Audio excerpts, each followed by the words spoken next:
Welcome to Greater Refuge Ministries Because of Him podcast.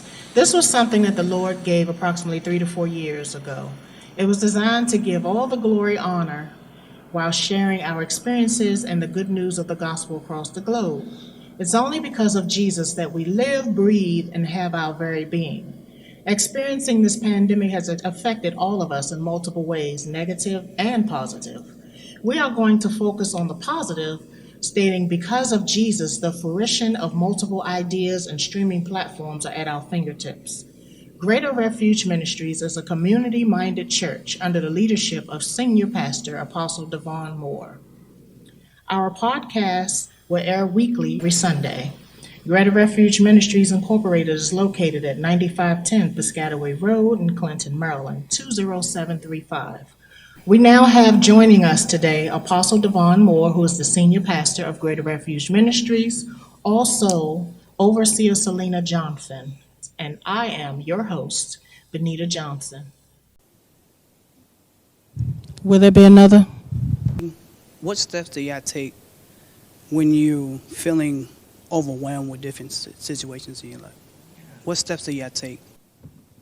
The question was, what steps do you take Yes, sir. when you feel overwhelmed Yep. in life? Mm-hmm. The one thing that, not just the one thing, the thing that I stress to everyone when I run into that type of person, I say, do this. So I want you to prioritize what's important to you. Because everything that life throws at you is not critical. It's not critical. And so consequently, you have to prioritize. Now, what is important to me? What is going to cost me here? Which one is going to hurt me? And see, here's another thing that we need to think about is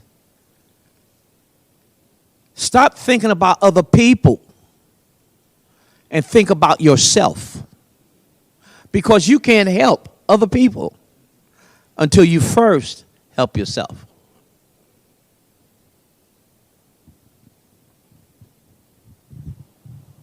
And I would add to that, no, is a great word. It's an awesome word.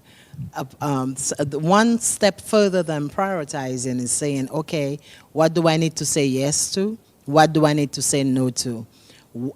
When or where do I carve out time for myself? And then look at whatever is overwhelming you. Been there. Look at whatever is overwhelming you and say, how important is that? Another part of prioritizing, right? Mm-hmm. But how important is this? And being overwhelmed could be one or two things. Could be your own time management, your own not putting, I'm speaking French. How you're not prioritizing by time management. If something is due in 4 days, do you wait 3.5 days to do it, or do you do it in advance? Time management, knowing that, okay, this is for the Lord, I need to do this. Not even the Lord, but this is for school, I need to do this. This is for me, I need to do this because I need some self-love myself. This is for my family, I can do this tomorrow. This is for my church, my pastor, I can do this. Prioritize. Time, I'll spend half an hour here, I'll spend that here. And sometimes we get overwhelmed when we leave things to the last minute probably, because emergencies come up or different stuff come up. But just being overwhelmed, really this is a symptom of something deeper. Being overwhelmed is a symptom of of time management. And sometimes stuff comes up that may overwhelm you, that you may not have realized. And just say, okay, no, I will not do this. No, I will not give in to this. No, I will not allow this to overtake me, because life is too short, or, I do not need any blood pressure. Whatever you have to tell yourself to come out from underneath it. I agree with my colleagues. But to sum it all up, all of that is very important and pivotal. but boundaries. And give yourself a mental health day. Mental health is real. One day to yourself, do whatever it is William wants to do. Boundaries and a mental health day. That helps. I agree wholeheartedly. These are some, if I had had someone to talk to me growing up, listening to what my colleagues are saying, I probably wouldn't have gotten to know all the problems that I got into. Okay. Prioritizing, everything is not important. And you've got to take time out for yourself. That is so important. It took me a long time to realize that it's important for me to take time out for myself. And that answer, no. No, I'm not going to do it. Or I can't do it. Or I choose not to do it. That's not what I'm looking for. So consequently, learn how. It was something my mom used to do. My mother would go on a vacation every year. And she wouldn't go to a different state. She would go internationally. And I wouldn't understand how can she do this, because she didn't have a professional type job. She had a domestic type job. But my mother showed me, she says, I put away money every week, $1 or $5, into a bank account, which would be just for me to go on a vacation. So when the time came, she had plenty of money. And most of me, I'm trying to figure out, how do I do this thing? Well, she prioritized what was important to her. And that's something that I think a lot of us, we either don't even think about it. How you say, in school, just think, as I'm talking to some of the young people over here, in school, when you had a test, when did you study? The night before or a week before? Adding up. I was the type that would study the night before and couldn't understand why I got a C instead of getting an A. And that was, to me, that was on me.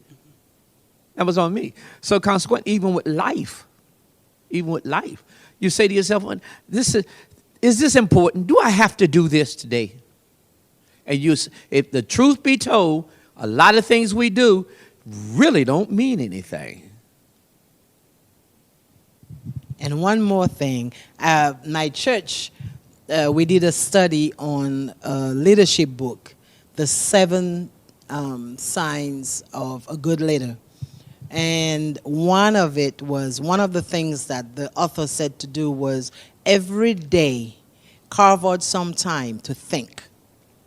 Just to think. And I adopted that, and every day I have to have some time just to be still. Like the scripture says, be still and know that I am God. Just think. And then you'll be surprised of, man, you're thinking like, okay, I got to do that. I really not. It kind of puts your day and your week in order for you. And then, like one of the other colleagues said, it's like taking a day for yourself. Monday is my day. I do nothing. Come from work. Whatever is there, I do nothing. That's Selina's time. Just chill and regroup. I'm gonna pick up on what you just said, because I take one day out of the week for me, for myself. Come what may, I don't care. This is a day for me. But what I've done, because things got so busy with me in my life, that day that was set aside for me, now I have let other people pick up the phone, call me, say, look, so-and-so. And I say, okay, well, just this one time. What that ends up doing, now you don't have a time for yourself. You get angry with yourself because you say, what I wanted to do, I can't do now, because I've allowed you to come into, my part that was just for me. You know, the women used to say this. You know, you get upset, they go do their fingernails or go get their hair, get their hair done. You know, men don't do that. Men don't do that for whatever the case may be. Excuse me. But we have to realize, take time out for ourselves. Otherwise, we don't have any time. And that's so good too, because what the other speaker said was boundaries, right? It's like boundaries. This is where we stand. Boundaries not about everybody else. It's about you. It's like, this is what I'm going to do, regardless what other people do or say. I don't cross this line. So, which is so good. God bless you, my brother. Okay, only thing I'm facing is feeling unappreciated. I give out. Helping is whenever I can to anybody that God brings my way. Just feel underappreciated. How do you deal with that when you give as much as God tell you to give out? Just don't feel appreciated for what you've done and what you're doing. How do you deal with that? Well, I will say this, my sister. Boundaries? No. And let me tell you something. If God told you to do something, then you shouldn't be feeling the way you feel. So you need to maybe go back and make sure that God told you to do that. We as women are nurturers. We want to help everybody. We want to just give our last. God just gave it to me, but here I'm giving it to you. And then 2 days later, I don't have nothing. That's not of God. He didn't tell me to do that. But because my emotions are involved and I care about folks and I see the need, look at it this way. I'm going to tell you, the Lord had to really help me, and my leader helped me with this too. It's okay to say no. It got to a point where it was my family. They wanted me to be a part of an event that she was going to have. And I mean, my whole spirit, I became in an uproar. Nita came out, okay? Nene came out, okay? BB came out, okay? Now, if somebody is changing, you're putting yourself in an environment or in a situation where it's causing you to go back to that old person that's still in there, okay? And it's brewing, and then you're spewing out on somebody else. Boundaries. And it's okay to say no. But back to you, I know how you feel. I too felt that way. It's because it was always me. God didn't tell me that. I didn't even consult him with half of the stuff I did. So why am I getting mad at them? I need to look at myself. But when God has us to do things, you won't feel unappreciated because guess what? We didn't do it. So that's a trick of the enemy. You should not ever feel unappreciated when God has you to do something for people.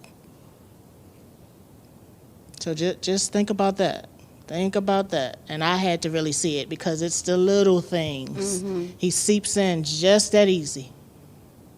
What would you do if you couldn't call me or you couldn't come over my house? What would you do if I didn't have it?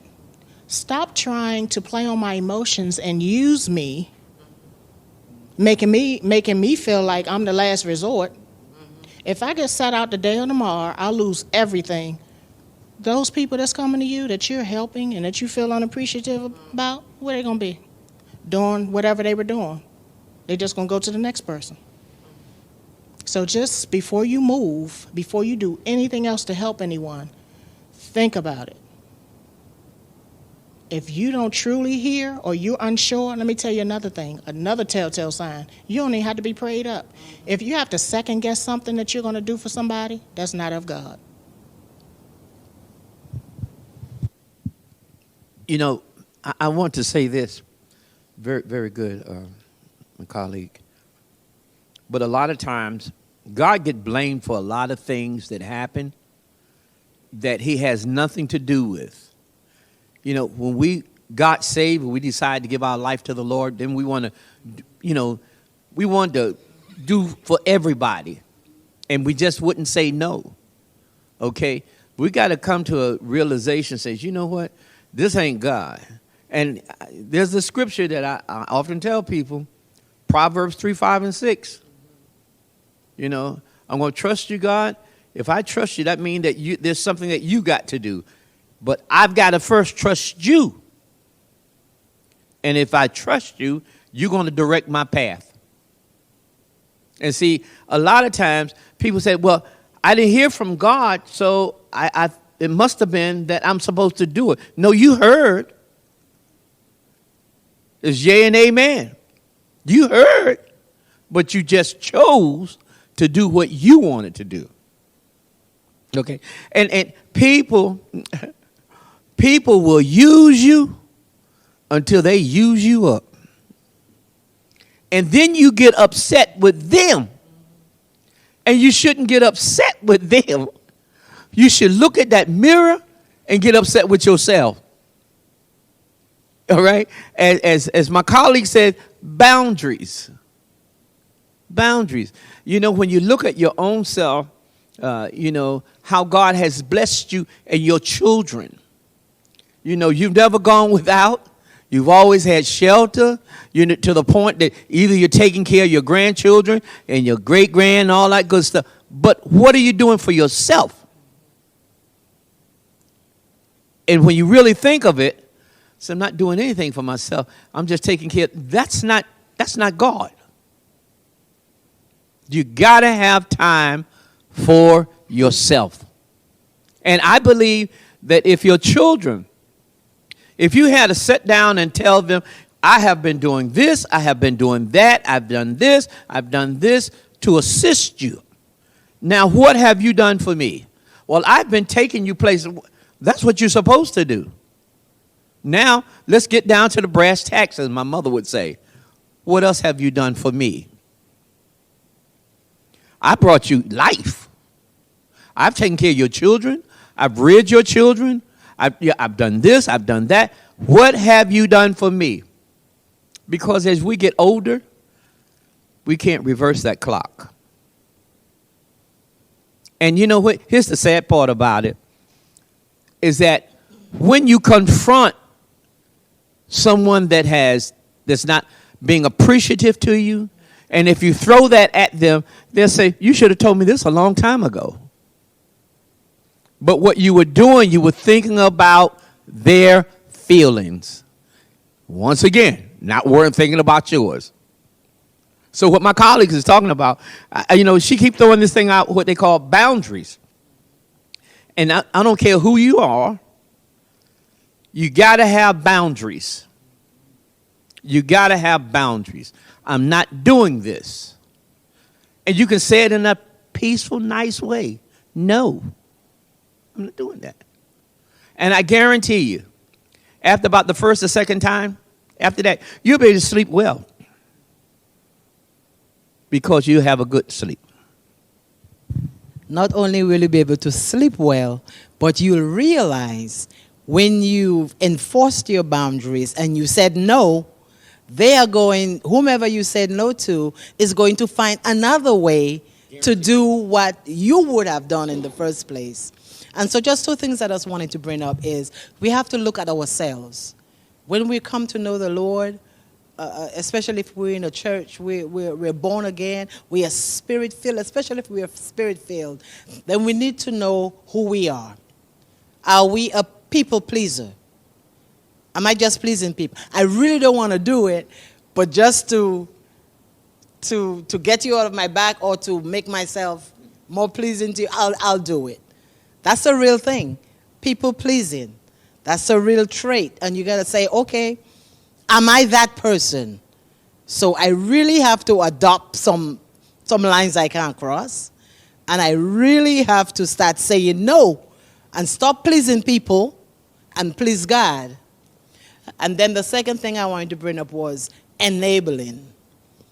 When we do and do and do over and over, whether we want to or not, and then feel unappreciated, but we still do and do, then how much enabling are we doing to the other person? Like I said before, if we tell them no, They're going to find a way, and the way was there all the time.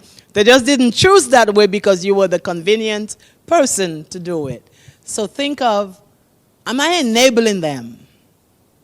Are they growing up? Are they taking responsibility? You know, are they doing what they're supposed to do? Why am I always in the mix? Why am I the person to go to? Oh, maybe because I just don't know how to say no.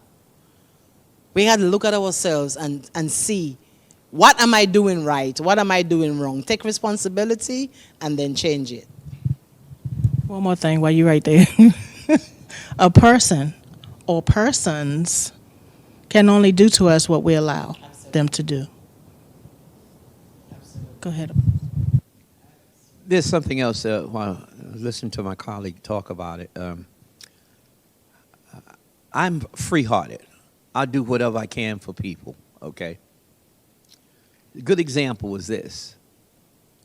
A person getting ready to have the electric turned off, $400. Just using it as an example now. So I says, okay, I'll give you $400. They come to me, says, can you help me out with my electric? I'm getting ready to have everything turned off. I have 2 children. You know, we're going to lose all the food, all this. And so it hits my heart, and I said, okay, great. Here's what I never thought about. Once I give them the $400 and have the electricity turned on, you know, what happens next month? What happens next month when they come to me with the same thing? Or people get set out. It doesn't happen right away. They give you an opportunity, months upon months, to go ahead and get the thing straightened out. All of a sudden, you don't listen to it. All of a sudden, they show up now to start putting stuff out. Say, oh, God, everyone feels sorry for them. But no, don't feel sorry for them because they knew it was coming. They chose not to. So what my colleague is saying, you know, is you really have to look at yourself and say, you know what? Once again, boundaries. No. Also, I want to say about those bills. Boy, I used to have so many people trying to call me about some bills. Oh, this about to get turned off, this, that, and the other. So what I started doing, I started calling them at their bluff. You know, okay. What's your account number? What's the company? What's the number? I'll go pay it. Oh, okay. I'm going to call you back. Let me get the bill. I'll call you back. No call back. Mm-hmm. So most people people are conniving. People are, there are various facets of people out here. But we have to, like I said, have boundaries. We have to, you have to be in tune to listen to people as they're talking. Hear what they're saying.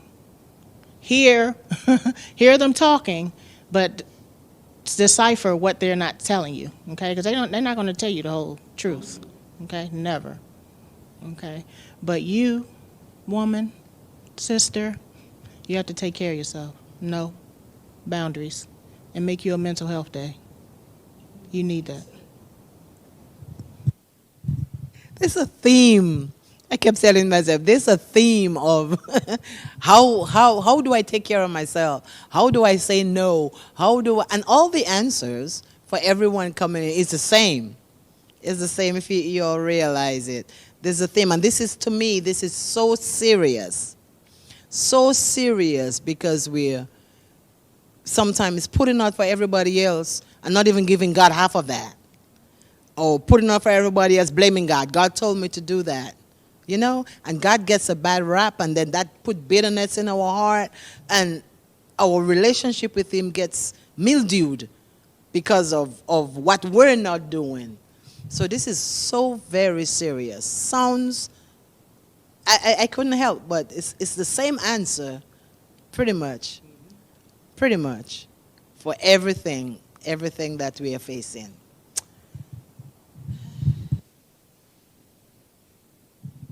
Will there be another? Thank you for listening to this week's episode of the Because of Him podcast. If you like what you heard, please come back for next week's episode. You can find our podcast on Spotify, Amazon Music, Audible, and Google Podcasts. Also follow us on Facebook at GreaterRefuge Ministries or Instagram at GRM Ministries. Until next week, be blessed. Because of who you are, I will lift my voice and say, Lord, I worship you because of who you are. Lord, I worship you because of who